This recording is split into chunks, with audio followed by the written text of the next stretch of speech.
So, good afternoon, everybody. Thank you for being here with us for the fourth conference on Il Mondo Nuovo, the world who is changing rapidly. A cycle of conferences that Associazione Guido Carli created together with Università Guglielmo Marconi.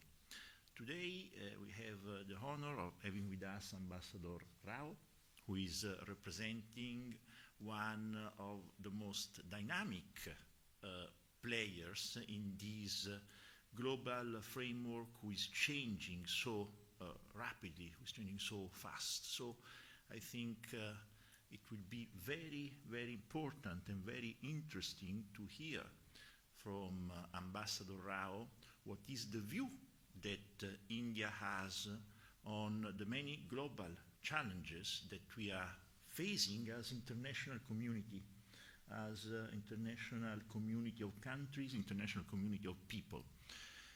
India also is a country that must be understood because it is not only the largest democracy in the world, not only the largest demography in the world, India is the fourth largest economy in the world, and in the next year will be on the podium.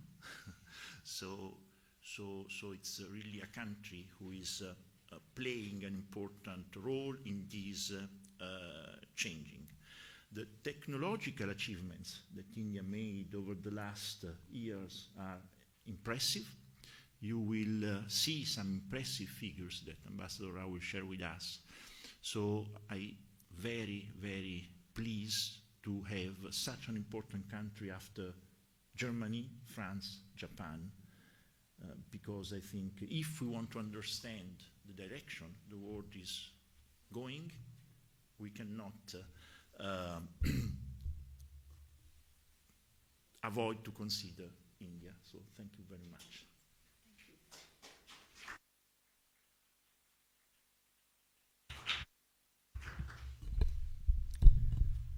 Okay, it's my turn to thanks and welcome everybody for being here in presence and online, and to thanks Ambassador Rao for having accepted this invitation, and of course Federico Carli and the Associazione Guido Carli for managing to organize this series of meeting, which is extremely interesting, extremely important in this particular moment of time that we are living, with so many things which are changing in the world, with reflection also in our everyday life. And as I want to say, I said many times, if you would like to somehow govern the way the world is changing, the direction we are going, we need to understand what is going on.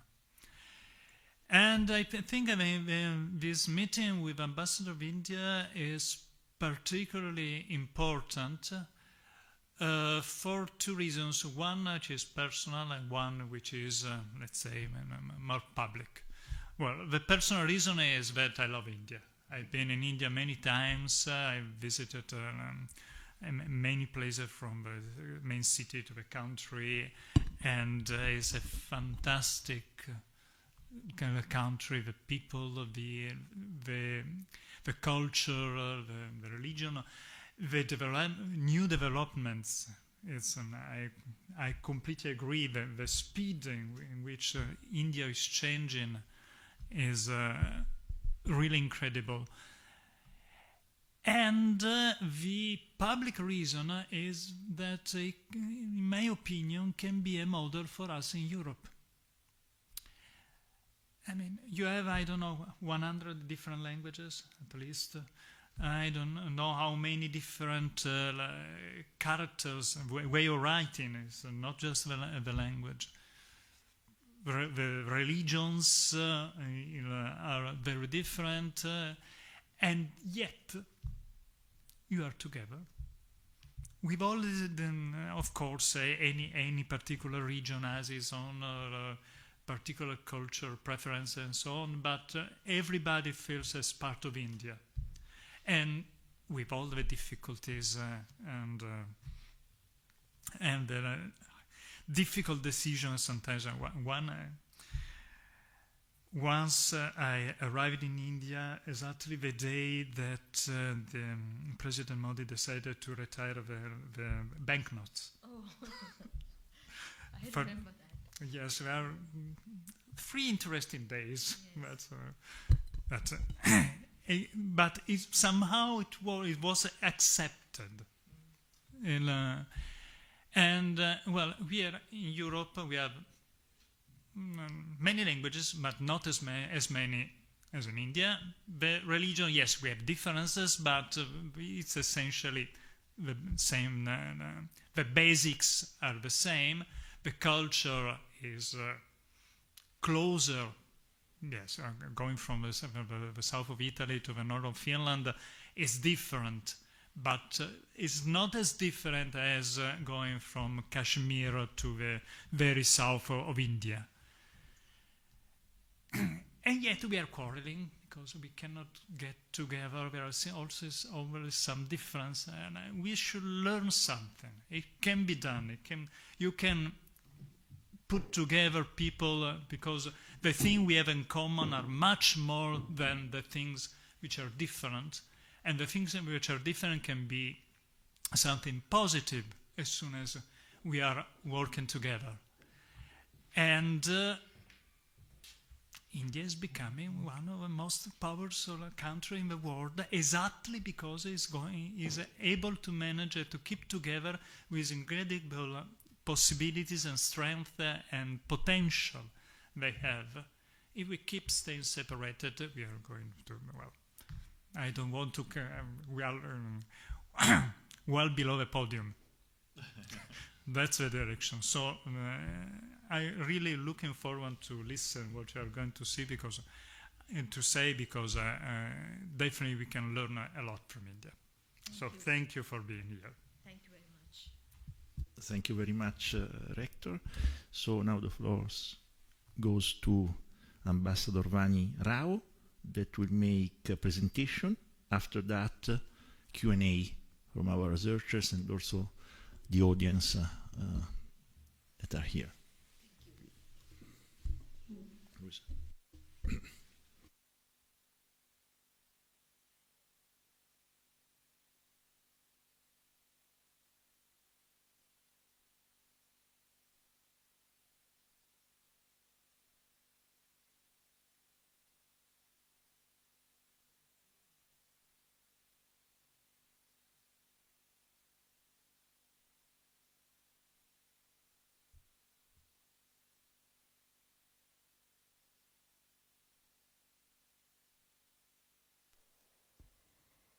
I'm really delighted to be here today and to speak to you directly, both the students and the very distinguished faculty.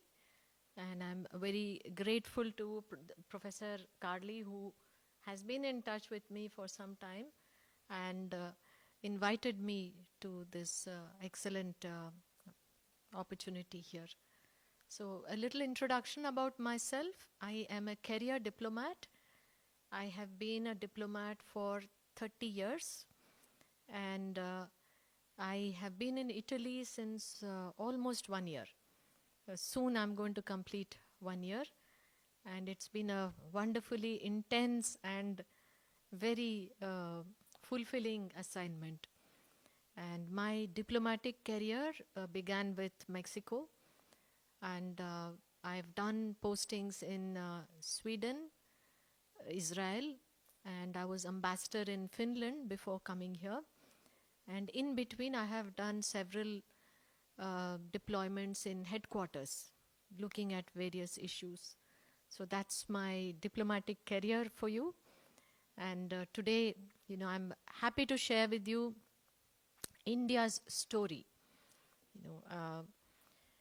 as your professor said, India is currently one of the largest economies in the world, fourth largest. We are the largest democracy, and we are also a country which is clocking a very impressive rate of economic growth. This year we are looking at 6.2%, and IMF, World Bank, everybody has given very positive assessments of the rate of growth of India. What is powering this economic growth in India, you may ask? The demographics are sometimes scary, a country of 1.4 billion, and yet we are able to achieve 6.2% growth rate. Few reasons. One of the most important is the nature of our demographics. 50% of our people in India are below 25 years of age. And every year, every month, millions are moving from poverty to middle class. These two factors, young population and growing middle class in India, means that our people are very aspirational, which means they want more, they consume more, they are asking for a better lifestyle, better infrastructure, better healthcare services, everything. And it's leading to growing domestic consumption. And of course, other factors which I will come to later. But our per capita income is quite low. Compare it with that of the per capita income of Italy or any other country in European Union. We are still at a very, very low level of income that a person earns. And also both of them spoke about India's diversity. So India is called a subcontinent. This is a very important aspect. To understand, you must compare India with the European Union itself. We are 28 states, 21 official languages, and religious diversity is there. Of course, majority of the people are Hindu, but we have the second largest Muslim population in the world, and also a very large Christian population. We are home to Buddhism, Jainism, and so many other religions. And India has traditionally also been a home to Jews. Several centuries ago, Jews from all over the world came to India to live there. They were welcomed, they lived there, and no persecution. So we are a country where diversity is a key factor. And again, that means diversity of languages, culture, religion, and cuisine also. Films, everything is very, very diverse. Our government is working towards something called Viksit Bharat. It's a Hindi word. Bharat means India. Viksit means developed. So India became independent in 1947. And we are looking at 100 years of independence by 2047.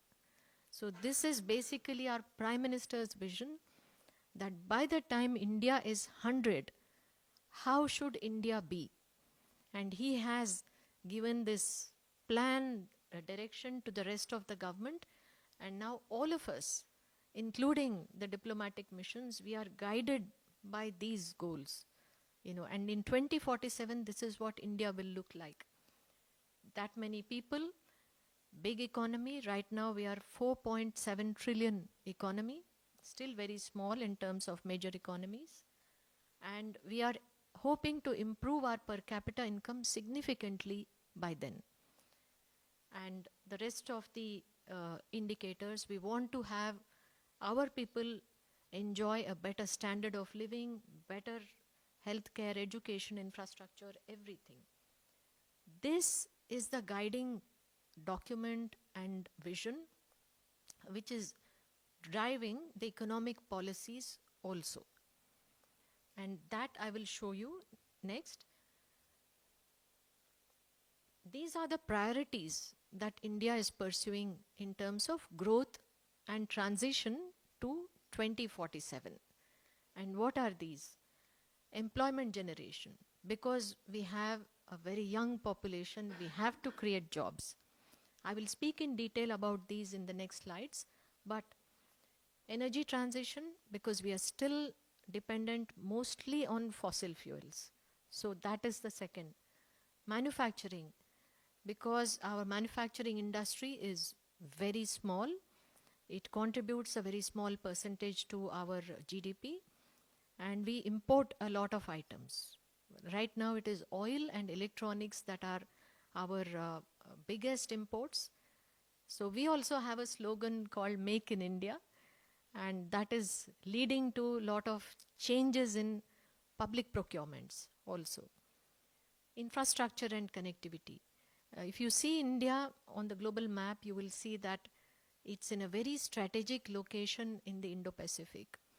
We are in the midst of trade routes, and we have access to markets in both Africa and Southeast Asia. We want to improve how India is connected to the rest of the world. So that means better airports, ports, and other, and also connectivity within India. Skill development. Again, this is related to our young population. We have to make them capable for the new requirements and the new growth priorities. Innovation and R&D.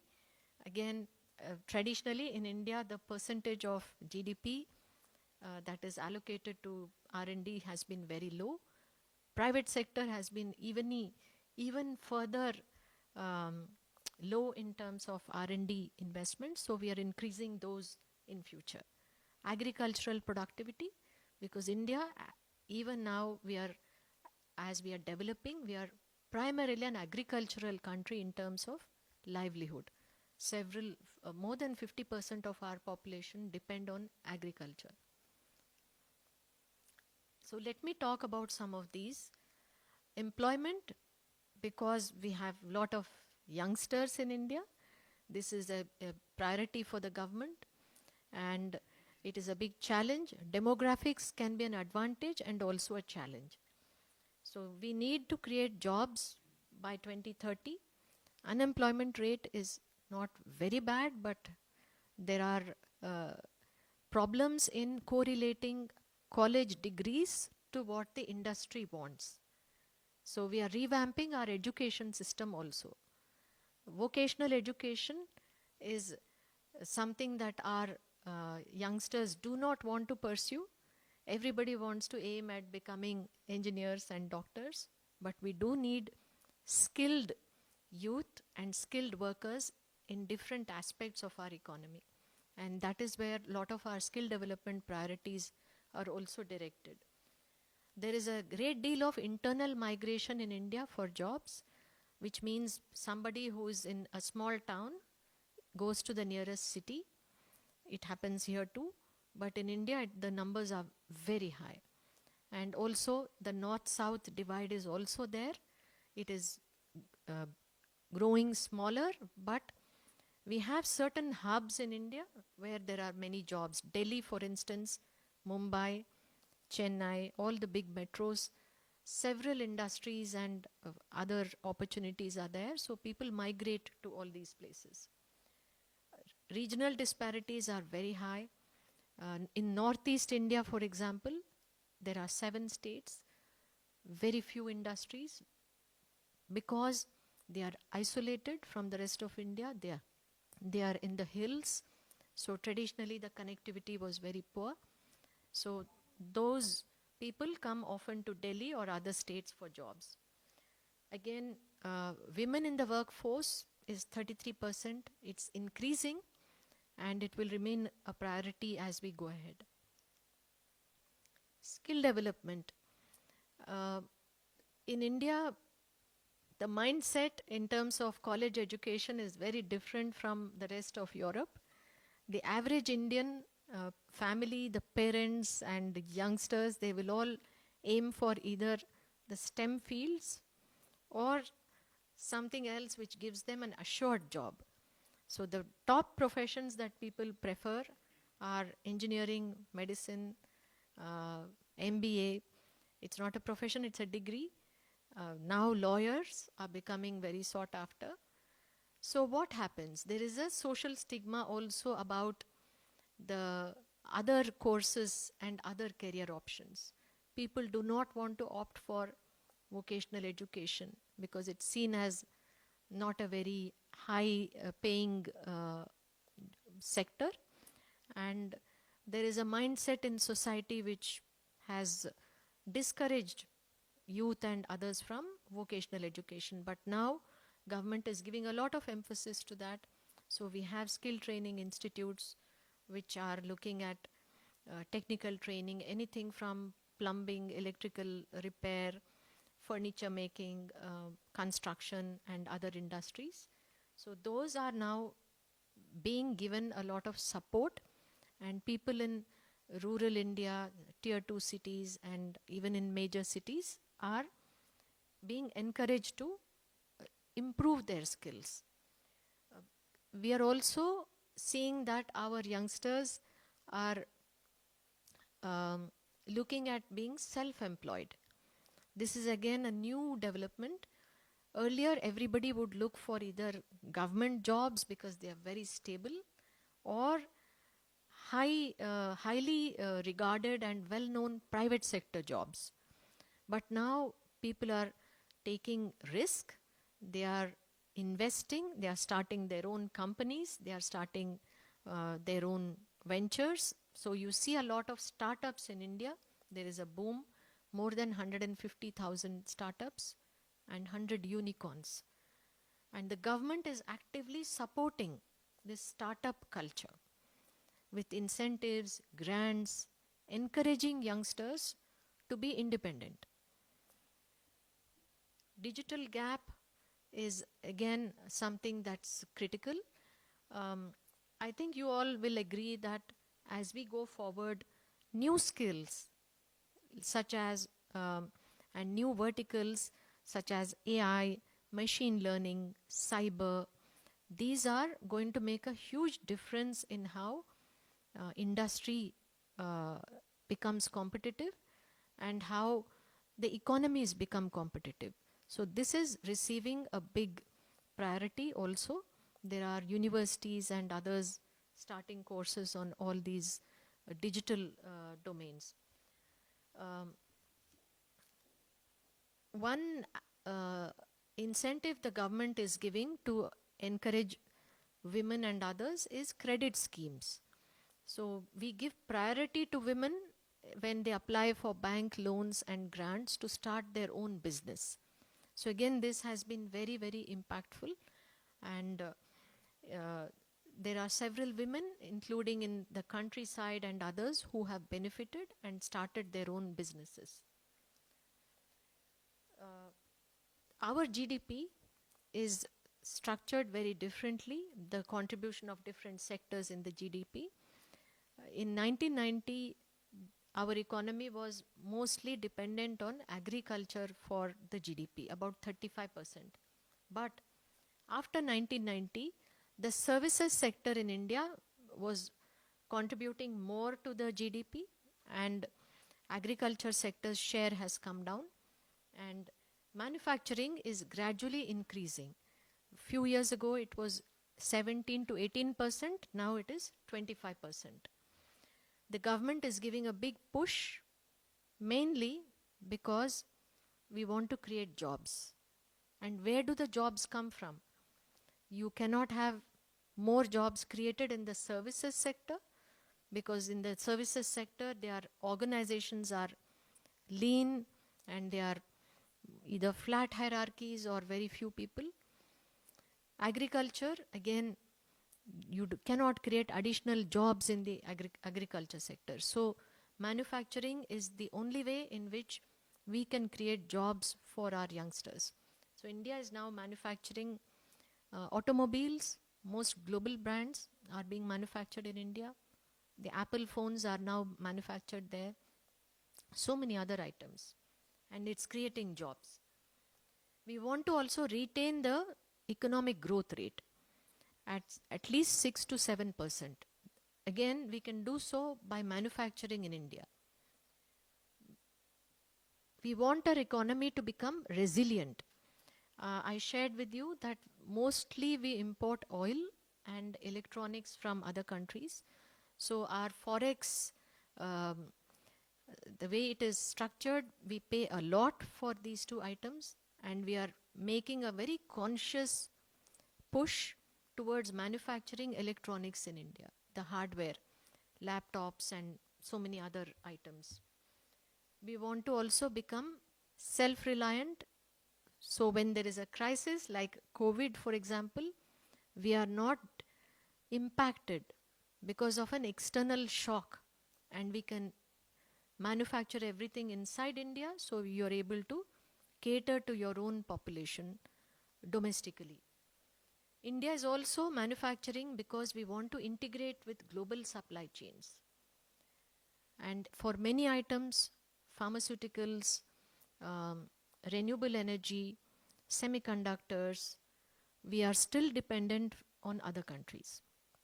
So these are areas where again there are many incentives, economic tax incentives and other special schemes where we are inviting companies to set up manufacturing locations in India. And all these are aimed at making India more closely integrated with the global supply chains, and not to say that, we will blindly manufacture everything in India. That's not economically feasible or competitive. Agriculture, I shared that agriculture is a very small part of the GDP, but 55% of our population depend on it for their livelihood and income. And when I say agriculture, it includes farming, dairy, fisheries, and related industry. And the second issue that's very typical to India is most of the farmers have very small pieces of agricultural land. They are called small and marginal farmers. So they are completely dependent on the income they get from the land. At the same time, we are the largest producer of all these items. But we are doing now special efforts to increase value addition from the agricultural sector. How do we do that? There is a lot of wastage from farm production. We are either importing those items as such, fruits, vegetables. We are not processing them very much. Our cold storage infrastructure is very basic. So we are building all of that so that our farmers are able to get more income from agriculture. And here our priorities are to become more focused on agricultural technologies, the way Italy has done, use more technology and better pesticides, fertilizers, everything. Increase the linkages between farms and markets, so the produce goes immediately to the farm, there is less wastage, and so on. I spoke about how the government is giving a lot of priority to startups and innovation, and this is a very positive impact that I have seen personally. And many startups have been successful, particularly in space, in the defense domain, in what we call fintech. A lot of financial inclusion programs and use of apps in India for e-commerce and other has been very, very successful. And imagine, while you're looking at it, imagine that India is a very diverse country. 21 languages and sometimes more. So somebody who introduces a successful idea in India through a startup, whether it is a new app for digital payments or a new e-commerce platform or even alternatives to Uber in India. If they are successful, it means they have really tested their idea and their product. And it is competitive, it is on large scale, and therefore it is very impactful. And for us, new technologies are going to be a game changer. So now you see that in the new geopolitics, the discussion is about AI, telecom, cyber, and all the new technologies. Who has these technologies? Who can utilize these technologies to become more competitive and to have, maybe dominance is not a good word, but maybe to have that edge in global trade. You know, the new discourse is all about these things. And India is also very keen to become self-reliant in these domains. We import most of our chips from Taiwan and other countries. So now we are setting up a semiconductor ecosystem in India. In telecom, we have done a lot of regulatory changes to ensure there are only trusted vendors. So you know what that means. I will not spell out, but the bidding is ensured that only certain kinds of vendors, telecom vendors, can provide systems and services. AI and quantum, again, areas where we are lagging behind. We are partnering with countries like US, with the European Union also. Many of these are now focus areas. We are building our critical infrastructure in all these domains, and we are also trying to secure the critical infrastructure through better cyber security. And we want to deploy our young STEM talent in India to be more competitive again in all these areas.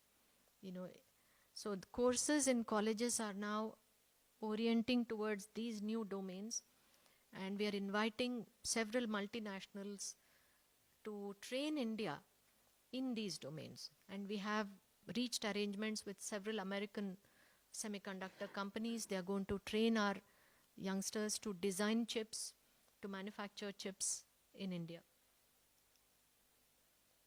Clean energy transition is a big priority for the government because of the way our energy mix is structured. Mostly fossil fuels, but our renewable energy is increasing consumption and production. And one unique aspect is that the nuclear energy contribution to the overall energy mix is very small, you know, less than 2%. Hydro is again very small. We have several big dams in India, but there is also a big debate about new dams and the environmental and displacement impacts that they have. So as India goes forward, focus is going to be on renewable energy and increasing that renewable energy contribution to the overall energy mix. Solar has done extremely well in India. The cost of solar energy has come down very significantly, and going forward we'll be looking at green hydrogen, biofuels, and other areas. Location, India's location, I should have shown you a map, but you can picture it. On the western side we have Africa, eastern side we have Southeast Asia. So India is at the epicenter of global maritime trade routes. So if Italy exports something to Vietnam or China, Japan, it goes through the coastal waters around India. It's very big coastline, and we have to secure it, not just for our maritime trade, but also for our security. The Mumbai terror attacks in India happened through the sea route. There were terrorists who came in through small boats on the sea near Mumbai and attacked us. So security and safety is a very high priority for us for the maritime domain. We are also countering very traditional and non-traditional threats. There was piracy until few years ago. Somalia and that region was known for piracy. Now we have the situation around the Red Sea. So India has also deployed at least 12 ships of the Indian Navy to secure that maritime space so that our trade is not impacted. So maritime security is very important for the government. And we are strengthening capabilities of the Indian Navy. We have undersea cables around India which are used for internet and other communications. So we have to secure them also. So what does this mean for me as a diplomat? That is my government's priorities. I showed you the roadmap where India is headed, our young population, manufacturing, critical technologies, and maritime security. How does it impact my work? So this is what I do as a diplomat, among other things. We have a guiding principle called 3 T's, which is trade, technology, and tourism. So we are looking at how to promote trade. We are looking at how to encourage technology collaborations, whether it is clean tech, space, defense, agriculture. Second, and tourism also. India did not recover so well from COVID as Italy did. There has been a dip in tourism, so we are trying to bring the numbers up.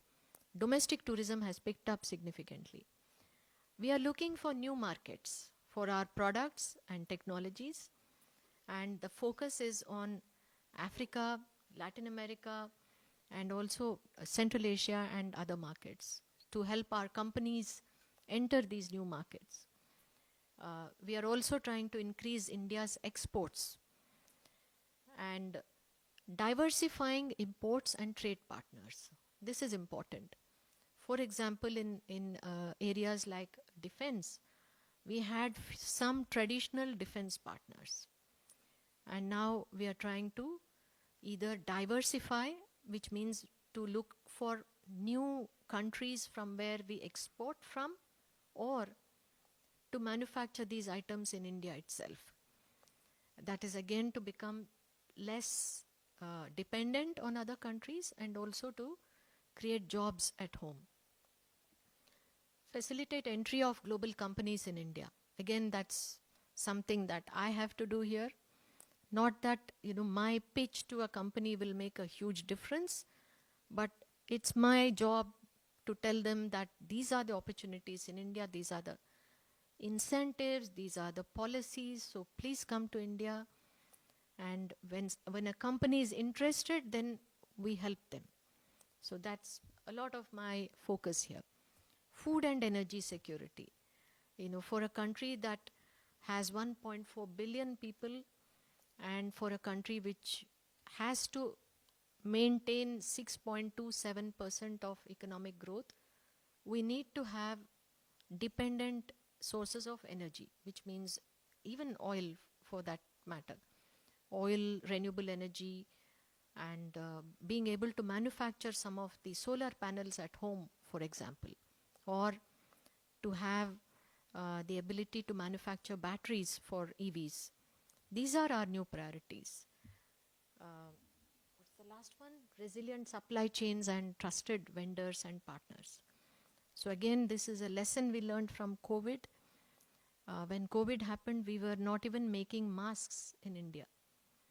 And all other items, oxygen cylinders, everything had to be imported. So that was a very good lesson for us. Now we are manufacturing everything at home so that, God forbid, if there is another pandemic, we have the ability to handle that. At least we can take care of our own people. So similarly, in other domains as well. Telecom, we manufacture now in India, and other domains. So this is, my job as a diplomat. I'll end here. I think I spoke too much. I'll be very happy to take questions, not only on the issues I spoke about, but anything else you want to know about, diplomats, Indian diplomats, women diplomats. I would be very happy to share. Thank you.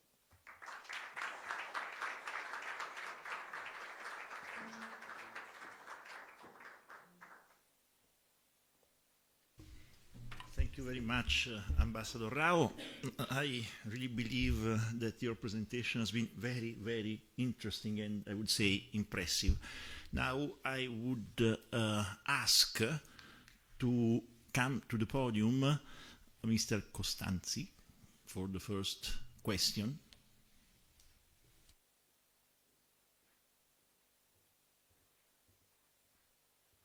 Hi, good evening. Thank you for the great intervent.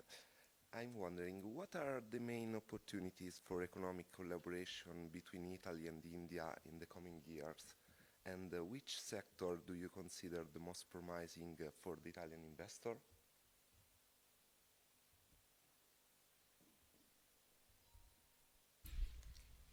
Thank you.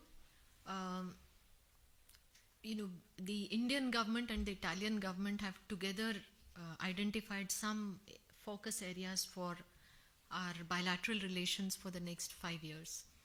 So these are, one is aerospace and defense, where India has very good companies, startups, you have very good companies, and we want to work together. Then agriculture. This is an area where we want to learn from Italy. You have been very successful in this area, excellent companies with agricultural technologies, machinery, food processing, and also the infrastructure. So we want to be able to connect the private sector in these areas to know more. Innovation is an important area. This is an area where India has done extremely well. So we are keen to offer our incubators, our research labs to other countries, especially Italy.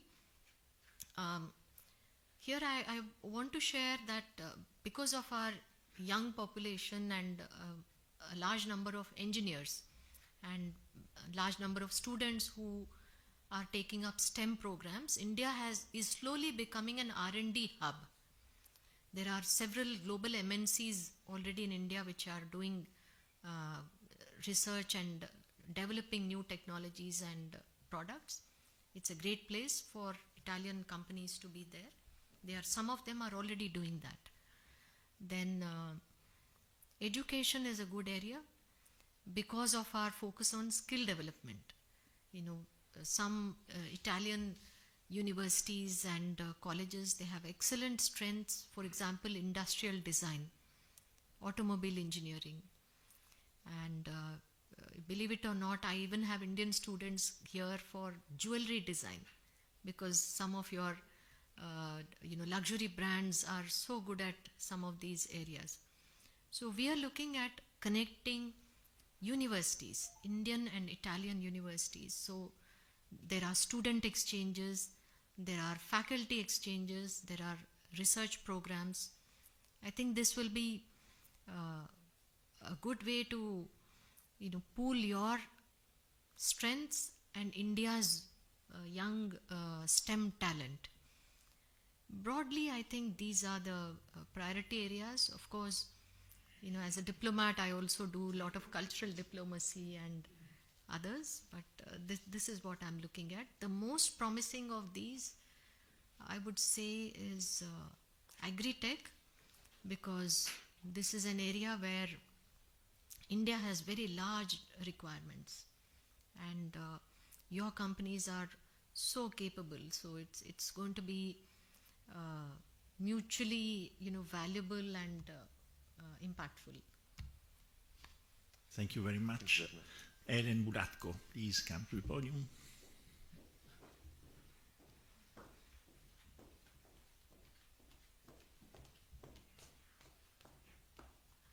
Thank you. Thank you very much for this opportunity. And this is my question. So India is rapidly positioning itself as a global manufacturing hub, particularly in semiconductors, AI-driven industry, and advanced electronics. With the recent geopolitical shift and global push for supply chain diversification, what are the biggest challenges India is facing in competing with China, Taiwan, and Southeast Asia in these high-tech sectors? Okay. So we are, thank you for that question. We are at the, what I would say, tier 1 of this ecosystem of critical technologies, AI, semiconductors, and other. We have tied up with some companies for setting up operations in India. For example, in semiconductors, many companies have started operations in India, but at the lower end of the chips. We are not yet making semiconductors of the same variety and specifications that, for example, China does. We will get there eventually, but we are already doing design in India. Challenges, one, I see that in some of these areas, export controls are a big factor. Some of these technologies are available only with countries like the United States.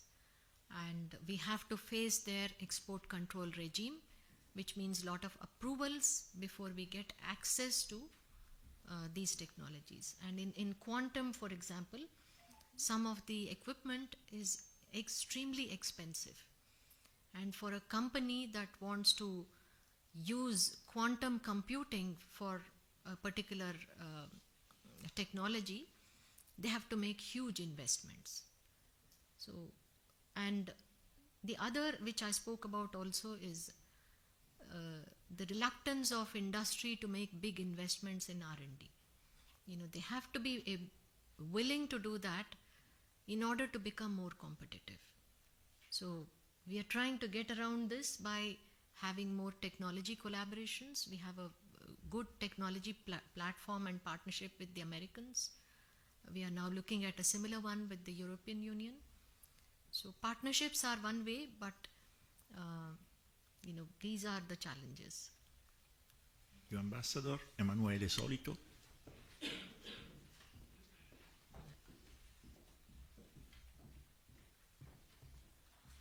Good evening, Ambassador, and thank you for this opportunity. I have a question.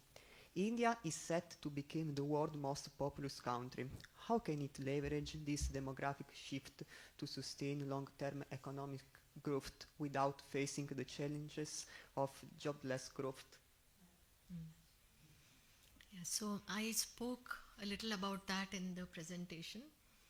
So we have to train our youth for the requirements of the economy and the industry.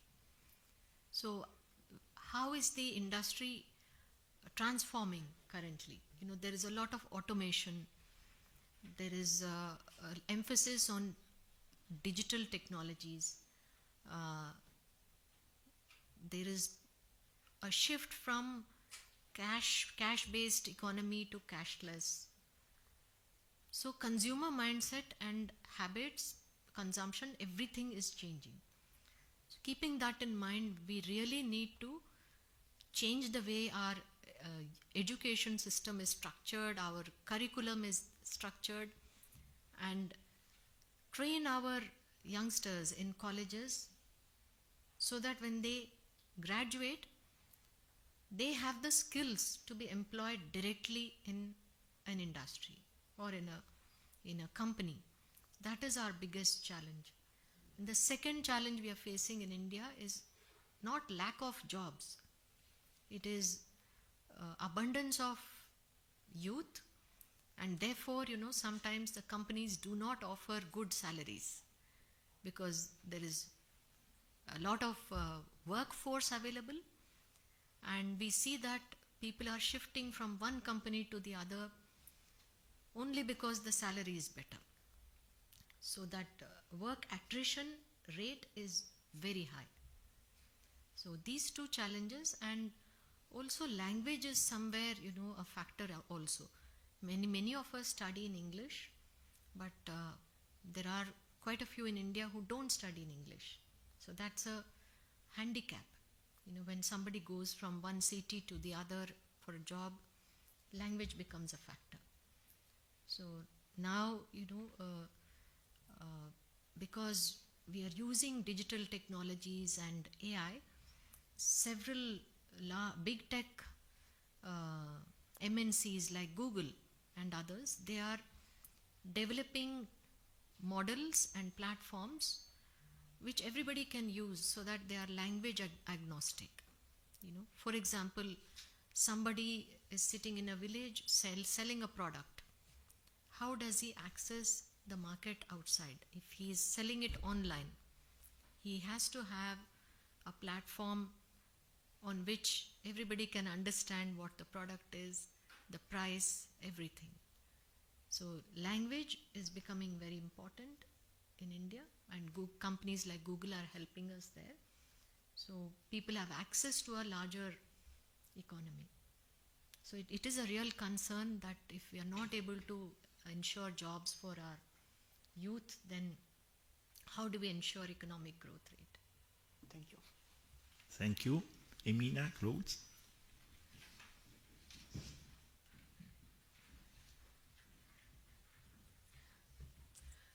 Good evening, Ambassador, and good evening to everyone. So, in recent years, India has strengthened its self-reliance strategy under Atmanirbhar Bharat, while also seeking stronger global trade partnership. So, my question is, how do you see this policy evolving in the current economic landscape, and what new opportunities does it create for collaboration with Italy and also in EU? So you used a word which is a tongue twister, Atmanirbhar Bharat, which means self-reliant India. So this is again like a flagship and inspirational program which government is implementing, essentially to reduce imports. So we are looking at how to make items like electronics in India, because we import many of them and it's a big part of our imports. I'll give you one example. In the defense sector, we used to import many items from outside. Then the Ministry of Defense reviewed those items and came up with a list saying, why are you importing these 2,000 items? We are manufacturing everything in India. So they made a list called negative list, which means you cannot import these items from outside India. So that led to, within a matter of years, 2-3 years, huge domestic procurement of those items, because they were already being manufactured in India. So a lot of the public procurement rules are being changed to favor domestic procurement. We have created a portal called Government E-Marketplace. It's an electronic platform. So all of us, sometimes we think it's a nuisance, but all of us, if I'm a government entity, if I have a tender, it has to be on that portal. You cannot have a tender which is published on a newspaper and invite bids. So again, this electronic procurement system has encouraged many domestic companies to be able to supply. We are looking at very robust trade relations with countries like Italy, because as I said, we cannot make everything at home. So we are very practical about that. We are also negotiating several trade agreements. We have done recently with Australia, with UAE. We have one with ASEAN. Very recently, we have agreed with the European Union to have a FTA, hopefully by the end of this year. And with the United States also a limited trade deal. Not a limited trade deal, sorry, a trade deal. So we are willing to give some tariff concessions to trade partners, but it has to be mutually beneficial. So EU is our largest trade partner. So of course there are concerns about the trade balance and other, but we are addressing that, and there are areas where India will gain from the countries like EU and Italy, and there are some areas where you will gain from us. Thank you. Thank you very much. Alessia Pauletti.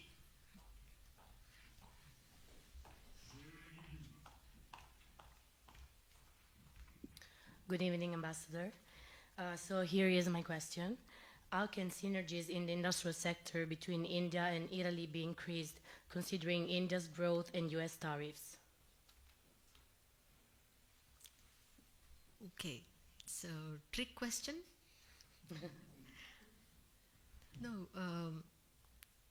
listen, I think we are all trying to understand US approach to tariffs. You know, in the Trump first administration, we faced tariffs on aluminum and steel imports from the US.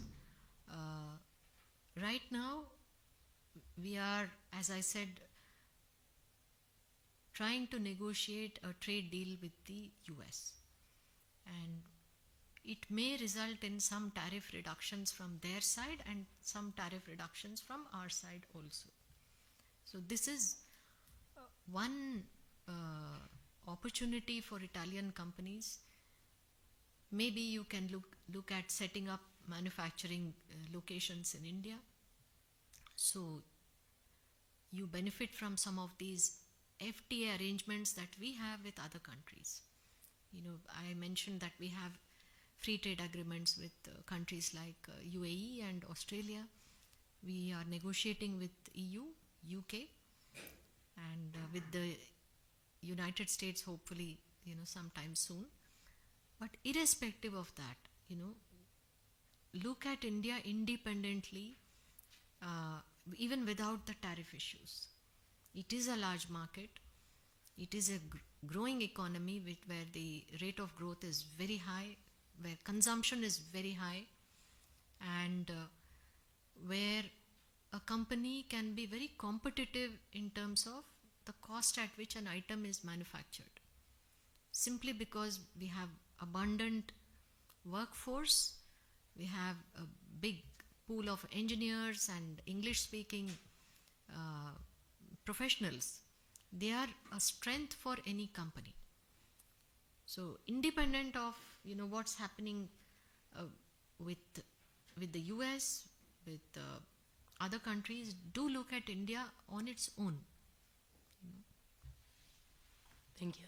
Thank you. Gaia Manzo.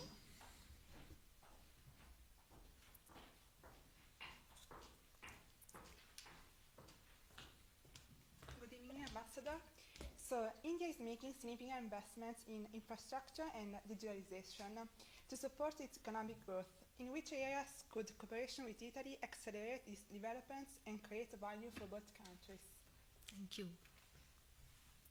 So in infrastructure, our focus is on ports, airports, railways, highways, high-speed metros, and logistics, packaging, and related sectors. So these are areas where there is huge transformation happening in India.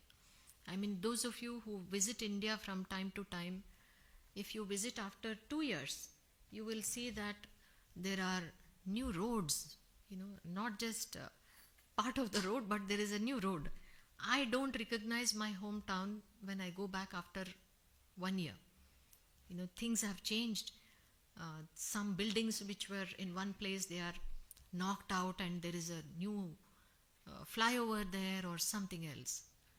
So government is investing hugely in infrastructure and completing projects also on time.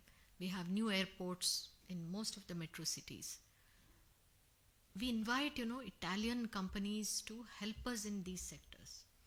You can team up with Indian companies. There are very large Indian companies which do these Indian infrastructure projects. You can bring your capabilities. You know, Italian railways are very good. We are improving our high-speed infrastructure. And ports, you know, companies like Fincantieri are so well known. So these are companies and your capacities that we would like to leverage.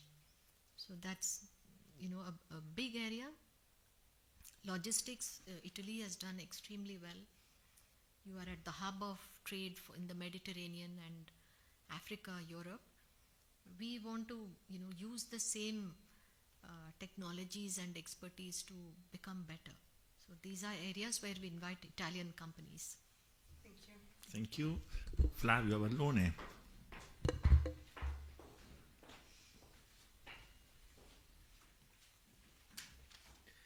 Good evening, Ambassador. My question is the following. With the global transition towards sustainable energy, what opportunities do you see for Italy and India in the renewable energy and green technology sectors? Are there any bilateral initiatives that could be further strengthened in this field? Thank you. There are few areas, and we have invited Italian companies, especially the ones with clean technologies, biofuels, green hydrogen, energy efficiency, smart mobility.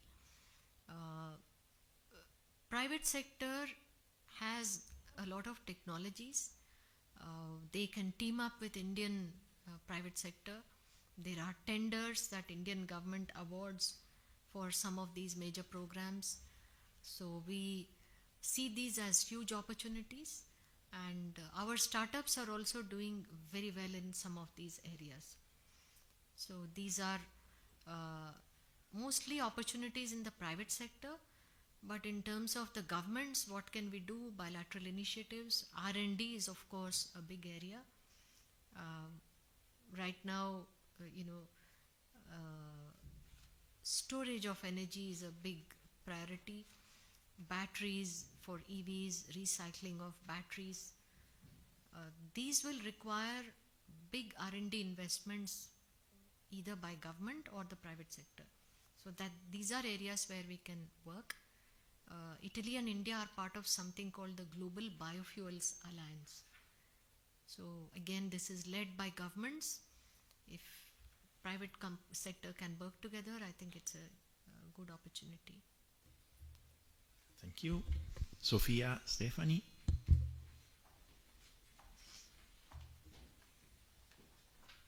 Good evening, and thank you for the opportunity. And this is my question.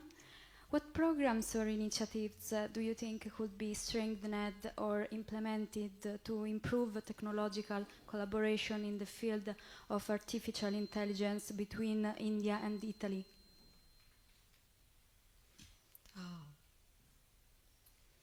Look,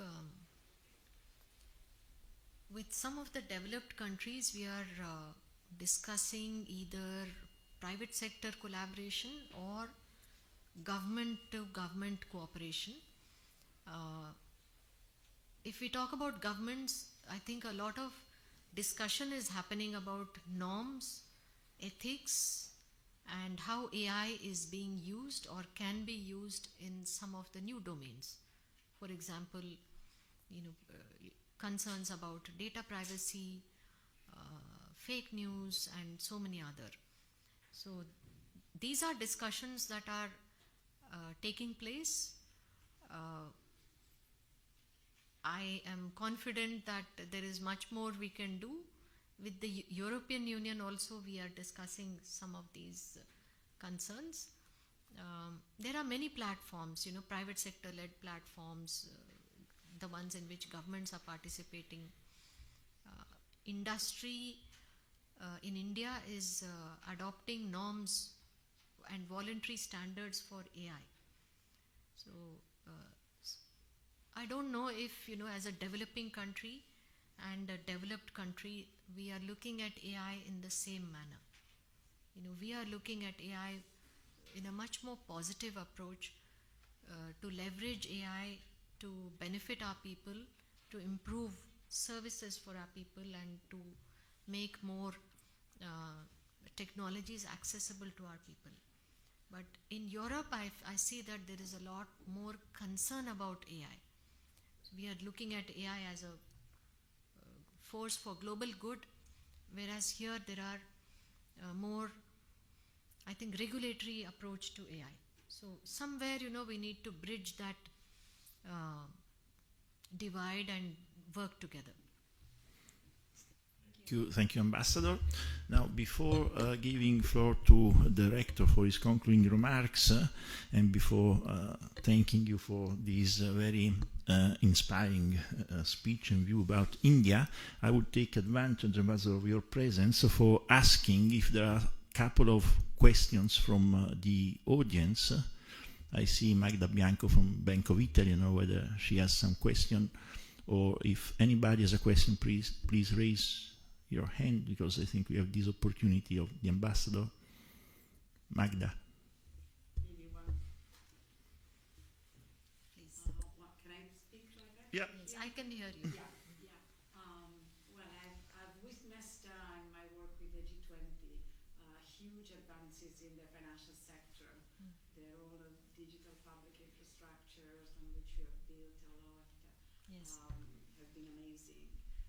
So what you see as the next frontier there, these advances have brought a lot of improvements in financial inclusion of really people, individuals, but also micro and small enterprises. So what you see as the next challenge here and the great opportunities. So, to explain to some of you, India has done extremely well in deploying digital technologies and digitalization. We started in a small way by issuing a unique identity card for our citizens, which is based on biometrics, my iris and fingerprints. Almost all residents of India have that identity card. Then we moved to the next step of creating a bank account for almost everyone in India. We are not there 100%, and this is unique because people without any balance in the bank, were able to open an account very easily. This led to the third step, where government could pay benefits to people directly into their accounts.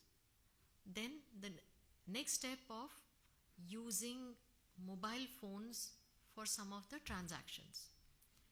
This has been extremely liberating in India, and at the back end there is a big open stack platform which is available for people to download, use and develop apps and other fintech innovations for any other digital transactions or for any other digital technologies. How do we go from here? We are trying to link some of these open platforms and technologies across the domains, so that it becomes even more easier for people to access financial benefits, for people to make payments without using their credit cards even, and also for government services to become much more efficient. So this is where we are going to move next. Of course, a lot of data is being generated in this whole process. The debate is again about how to secure that data, who has access to the data, regulatory structures, and so on. So we are coming up with some of those. We already have some in place, but India has offered all these to other countries. We are already we have several arrangements with other countries for something called UPI payments, where you can use an app on the phone for cashless payments. So we have done that for the Eiffel Tower in Paris. We have given them our technology. So if you visit the Eiffel Tower, you can use this UPI payments to buy a ticket. So we are sharing, that's something we call digital public goods. And this is what the G20 was about. So That's something that's very unique to India. What we have done well, we want to share with the world, and not use it to become more competitive than the rest of the world. Thank you very much, Ambassador.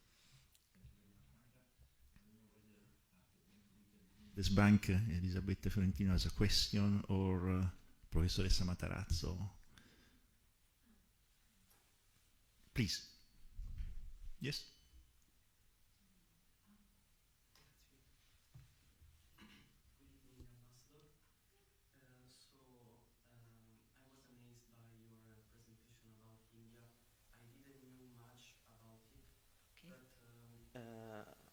By your presentation, a question came in my mind. So I wanted to know, in your opinion, what are the main challenges in the short term that India will face in order to put in place these macrostructural reforms?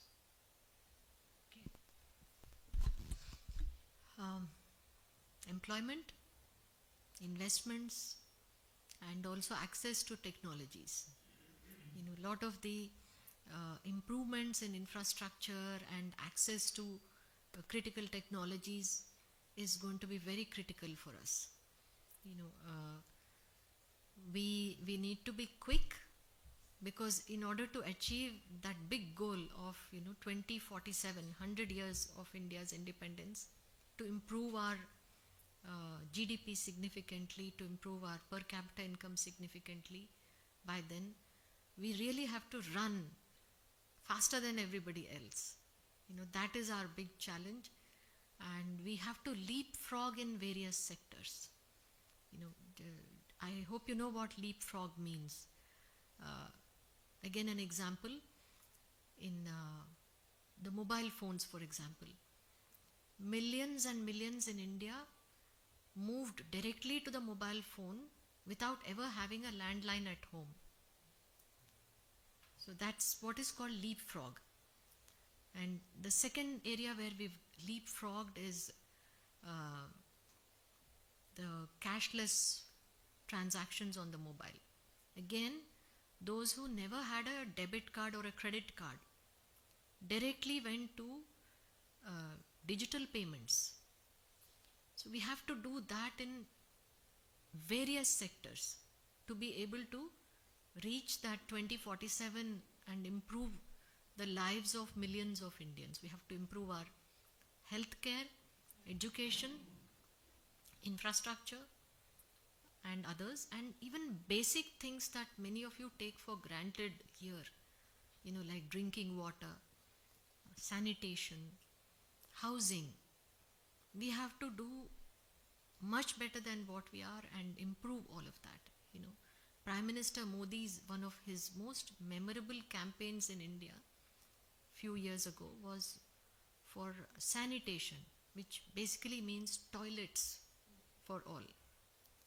So when he said that, it was on Independence Day few years ago. Everybody was surprised, that how can the Prime Minister say that this is a priority?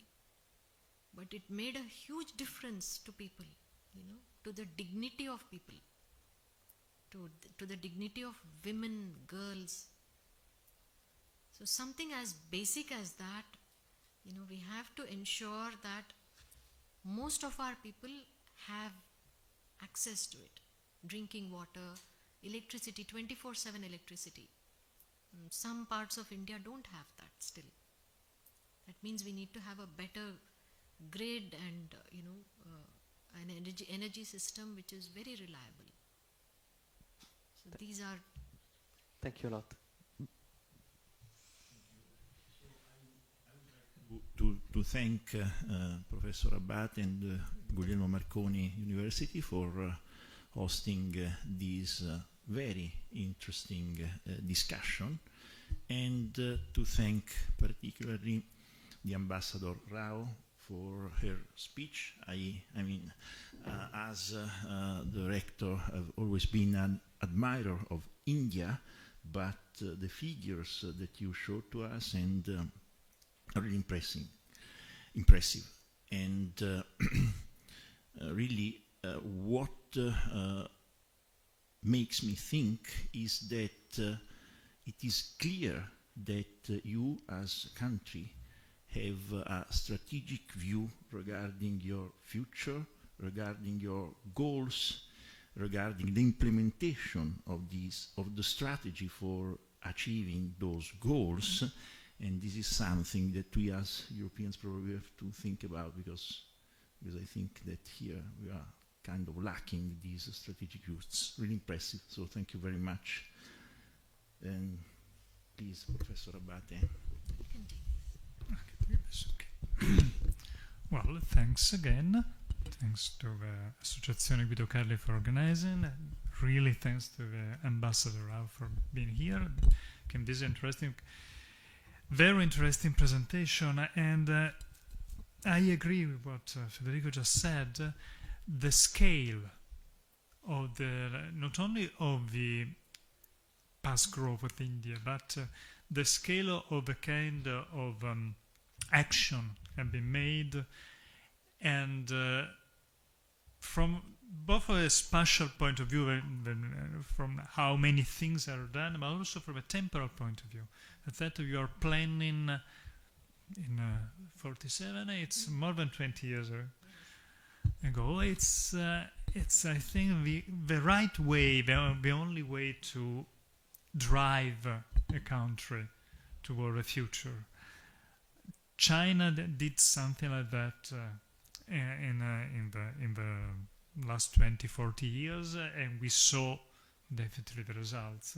And it's very comforting from my point of view for the well-being of the world, but also India is doing this. Yes, Europe should learn to do it, because I mean, we tend to talk about what will happen in a couple of months, but 10 years, 20 years is not on the table, which is wrong. And so, thank you for the example you're giving to us. Thank you. Thank you.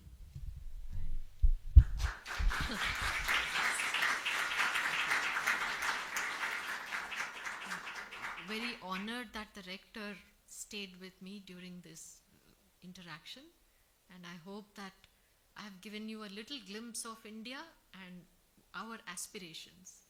And I'm just a representative of all the young Indians in India who want us to be among the top 3 or 2 very soon. So we have to deliver on that.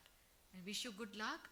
I hope you visit India soon and you meet some of your young counterparts there, and I hope you will set up companies and businesses and work with Indians as well. Thank you.